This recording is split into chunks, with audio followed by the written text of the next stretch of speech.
الأستاذ ثاني محمد سليمان، السلام عليكم. وعليكم السلام. أي رسالة تحملها لشباب الجالية النيجيرية المقيمة بمكة المكرمة؟ طيب، بسم الله الرحمن الرحيم. أولا أشكر الجمعية عموما أنها احتضنت الشباب موضوع هذا وفتحت لهم جميع المجالات.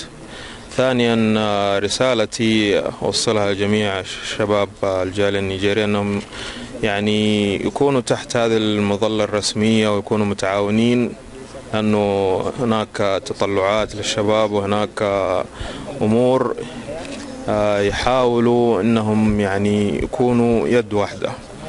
وأفضل مظلة وأفضل وسيلة لهذا الشيء هي وسيلة الجالية النيجيرية المقيمة كالمكرمة عن طريق جمعية الجالية تحت إشراف القنصلية. شكرا. أستاذ ثاني، هل هناك أي رسالة أخرى للشباب أو لغير الشباب؟ ايش تقصد بغير الشباب يعني الآباء. طيب، طبعا الشباب معروف دورهم أكبر ودورهم كذا، وأتمنى من الآباء يكونوا سند للشباب، سند لنا وقوة لنا. وطبعا دائما ما لازم من حكمة الكبار، الشباب لهم تسرع وكذا والكبار لهم الحكمة، فنتعاون كلنا في المجال هذا حتى ننمي شباب الجالية النيجيرية. وشكرا لهم جميعا. شكرا أستاذ ثاني، حياكم الله.